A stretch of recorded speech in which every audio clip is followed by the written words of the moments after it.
सगळ्यांचीच प्रतिज्ञापत्र आमच्याकडे आहेत. जितेंद्र आव्हाडांचं आहे, रोहित पवारांचं आहे, तसंच नवाब मलिकांचं देखील प्रतिज्ञापत्र आमच्याकडे आहे. नवाब मलिक आमच्या पक्षाचे नेते आहेत. ते आज पक्षासोबत आहेत आणि पक्ष त्यांच्यासोबत आहे. हे वक्तव्य आहे अमोल मिटकरींचं. तारीख 8 डिसेंबर 2023.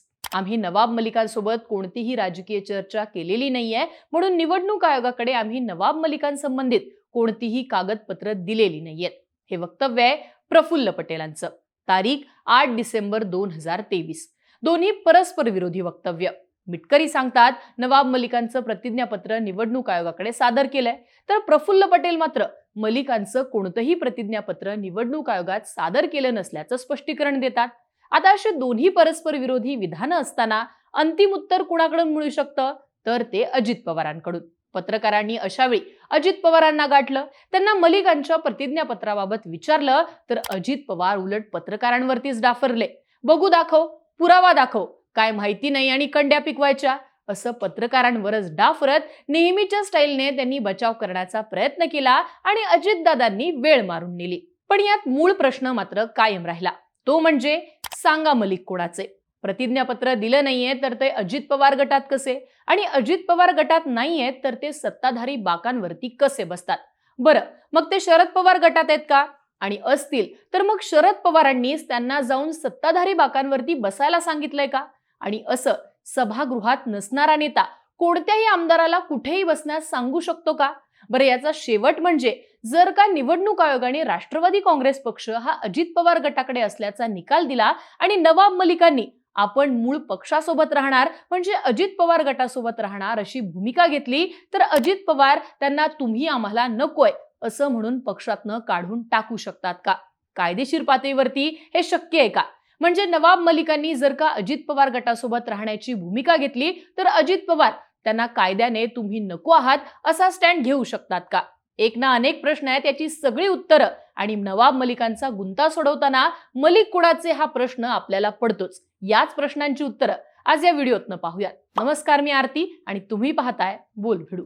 तर प्रश्न क्रमांक 1, सत्ताधारी बाकांवर बसण्याची किंवा कोणत्या सदस्याने कुठं बसावं याची अंतिम परवानगी कोण देतं? याबाबत आम्ही विधानसभेचे माजी सचिव अनंत कळसे यांच्याकडून माहिती घेतली. त्यांनी सांगितल्यानुसार विधिमंडळात कोणी कोणत्या बाकावरती बसावं हे ठरवण्याचा सर्वस्वी अधिकार हा विधानसभा अध्यक्ष किंवा विधान परिषदेच्या सभापतींना असतो. पक्षाच्या आमदारांच्या संख्येनुसार त्यांना जागा किंवा ब्लॉक्स दिले जातात. उदाहरणच घ्यायचं तर समजा भाजपचे विधानसभेत 100 आमदार आहेत असं गृहीत धरू. त्यानुसार 1 ते 100 किंवा 50 ते 150 अशा 100 जागा किंवा तो ब्लॉक भाजपला दिला जातो. पण त्या 100 जागांवर कोणता मंत्री, कोणता आमदार कुठे बसेल याचे अधिकार संपूर्णतः पक्षाला असतात आणि साधारणतः सुरुवातीच्या रांगांमध्ये सत्ताधारी पक्ष असेल तर मंत्री बसतात किंवा विरोधी पक्ष असेल तर त्या ठिकाणी विरोधी पक्ष नेता बसतो. याचा अर्थ काय, तर विधानसभेच्या अध्यक्षांनी राष्ट्रवादीच्या अजित पवार गटाला सत्ताधारी बाकांवरची जागा अलॉट केली. मात्र या जागांपैकी कोणी कोणत्या नंबरवरती बसावं हे पक्ष ठरवतो. म्हणजे अजित पवार गटाकडून नवाब मलिकांना सत्ताधारी बाकावरची जागा अलॉट झाली असणार, त्याशिवाय ते सत्ताधारी बाकांवरती बसू शकणार नाहीत. पण या गोष्टी विधानसभा अध्यक्षांना माहीतच नव्हत्या का, किंवा ते यापासून अलिप्त होते असंही म्हणता येणार नाही. विधानसभेचे अध्यक्ष आहेत राहुल नार्वेकर. अर्थात याची कल्पना पूर्वीपासूनच देवेंद्र फडणवीस आणि भाजपला असण्याची एक शंका इथं उपस्थित होते. आता येतो आपला दुसरा प्रश्न. अजित पवारांनी नवाब मलिक नकोत असा पवित्रा घेतला आणि मलिकांना मात्र अजित पवारांच्या गटातच यायचं असेल तर काय होणार? तर इथं आपण समजून चालूया की अजित पवार गटाला निवडणूक आयोगाने राष्ट्रवादी काँग्रेसचं चिन्ह आणि पक्ष दिलाय. म्हणजे बहुमताच्या जोरावर ज्याप्रमाणे शिवसेनेचे अधिकार शिंदेंना मिळाले तसेच अधिकार अजित पवार गटाला मिळाले असं समजून चालू. आता जर मलिकांनी आपण मूळ पक्षासोबतच म्हणजे अजित पवार गटासोबतच राहणार असा स्टँड घेतला तर अजित पवारांना आम्हाला मलिक नकोत असं म्हणण्याचा अधिकार आहे का? आता तुमच्या डोक्यात आणखी एक प्रश्न आला असेल, तो म्हणजे नवाब मलिक असा स्टँड का घेतील? तर राष्ट्रवादीचे अधिकार हे अजित पवार गटाकडे आले तर अजित पवार गट शरद पवार गटातल्या आमदारांनी पक्षविरोधी कारवाई केल्याचं कारण देऊन त्यांच्या अपात्रतेची मागणी करू शकतो. मग अशावेळी शरद पवार गटाच्या आमदारांसोबत राहिल्यास अपात्रतेची कारवाई होऊ नये म्हणून नवाब मलिक अजित पवारांसोबत जाण्याचा स्टँड घेऊ शकतात. थोडक्यात इतकंच की कोणत्याही पक्षफुटीनंतर एखाद्या आमदाराने मला एका गटात जायचंय असं सांगितलं तर तो गट त्याला नाकारू शकतो का?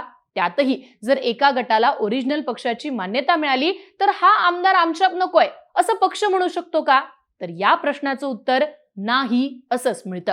एकतर झालंय काय तर या सगळ्या गोष्टी पहिल्यांदाच घडतात, त्यामुळे कोर्टाची विशेष अशी जजमेंट्स अशा घडामोडींवर नाहीयेत. मात्र नवाब मलिक नकोत असा स्टँड अजित पवार गटाला घ्यायचा झाला तर त्यांना नवाब मलिकांनी पक्षविरोधी कारवाई केल्याचं संदर्भासहित स्पष्टीकरण द्यावं लागेल.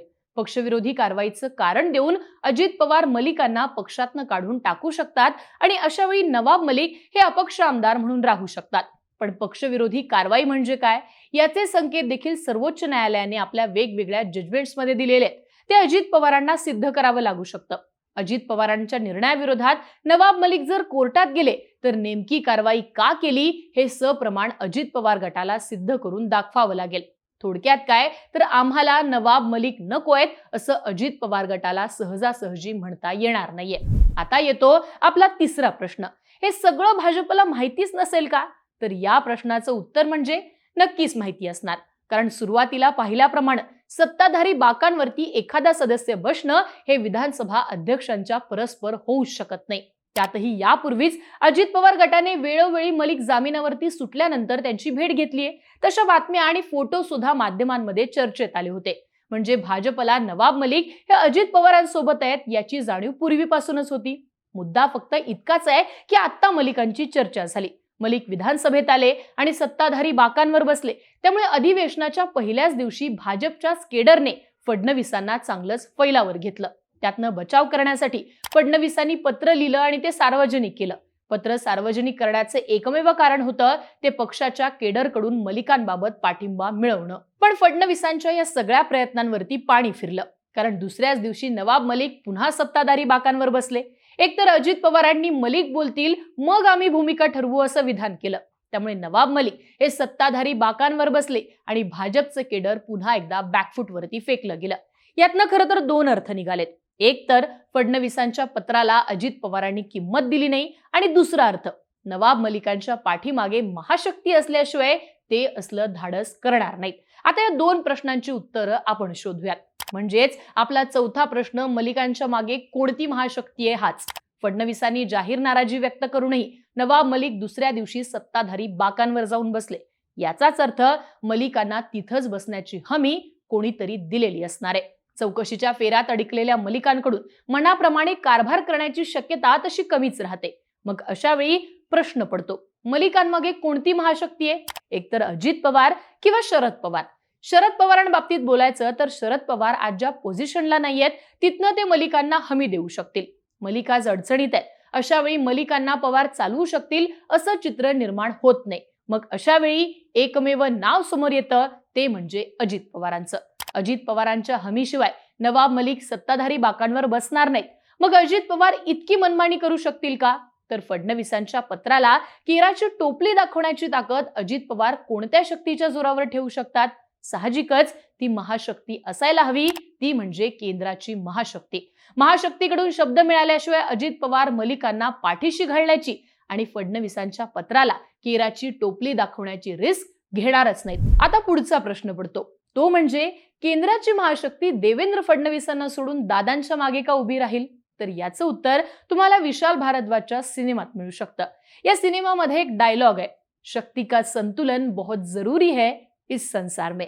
बाकी या प्रकरणाबाबत तुमची मतं आणि प्रतिक्रिया आम्हाला कमेंट बॉक्समध्ये सांगा आणि अशाच राजकीय घडामोडी जाणून घेण्यासाठी बोल व्हिडिओचं YouTube चॅनल नक्की सबस्क्राईब करा.